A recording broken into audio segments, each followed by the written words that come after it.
Well, tonight, New York's U.S. senators are calling on the federal government to help local growers. They say orchards and vineyards were hit hard by a late season freeze this past May.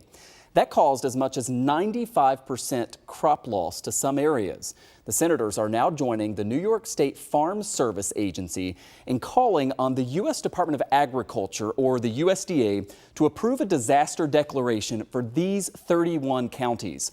All of them reported greater than 30% loss to their crops, and that includes 3 western New York counties. According to the senators' list, in Chautauqua County, the grape and also strawberry crops were impacted.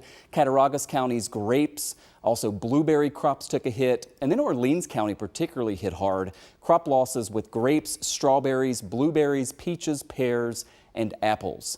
Joining us live right now is Jim Bittner from Bittner Singer Orchards in Appleton, New York. And Jim, you've told us that your orchard wasn't impacted as badly as some of the others, but you did serve as president of the Niagara County Farm Bureau for more than a decade. I wonder if you can kind of put into perspective what we saw and what the impact was. Well, you got to understand, it was on May 18th, which is very late for us to have a frost. Usually we figure after the first week of May, we're pretty much home free. But on the morning of May 18th, we were down to 30 degrees for an hour here at our farm.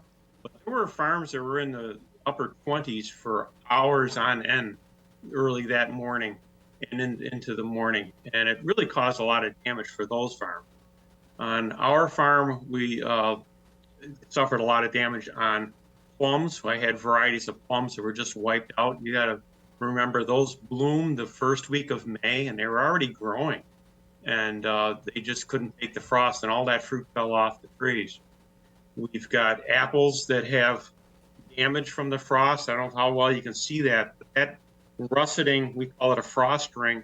It's because this apple was subjected to below freezing temperatures when it was just the size of a pea, and damaged the cells, and those cells just grow damaged, and the mark only gets bigger. So there's a fair number of apples out there that are not going to be saleable. Now, it's certainly not a wipeout. We've got a big crop of apples coming, but we're going to have to pick around the damaged fruit and divert them away from fresh sales, and they'll go for juice, or they might go for hard cider or whatever. Yeah. Jim, could you tell me about the importance then of getting this approval and getting this federal assistance, at least in the 3 counties that right now are applying for it? Well, nothing happens on the federal level unless there's a disaster declared. If that happens, there is some help from the federal government, usually in the way of loans to farmers who can show that they've got serious damage, and help them survive. Well, we put it this way: it helps them survive the farm another day. Yeah. And talk to me finally, if you can, about what happens, how these growers can get back on track in the absence of some type of help like this. Well, without it, I mean, some of us have crop insurance. I have crop insurance on apples. It'll help a little bit, but you got to suffer 40% damage before the crop insurance kicks in. And then it's only at a 65% coverage level. So you're really just insuring the farm another day.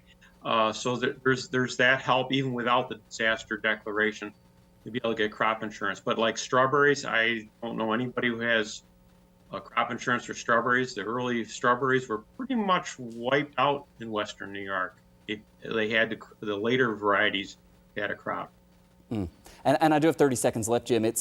We think about sort of quantifying the importance of this industry to western New York. You might live in the city or the suburb, and maybe you don't drive by and see this, but it's so important to our economy and just to who we are. Well, you got to figure New York is the #2 apple producer in the country. The grapes south of Buffalo, the Concord Belt, that's where most of the Concords in the country are grown. There's a lot of grapes in the Finger Lakes. So agriculture is a big deal in New York State, in the rural areas. And the frost, and the other thing about this frost or freeze, it was very widespread. Oh, usually something like that's a local thing. This was across the whole state that's happened. Absolutely. Jim Bittner from Bittner Singer Orchards in Appleton, New York. Jim, thanks for your time. We appreciate it. No problem. Glad to do it.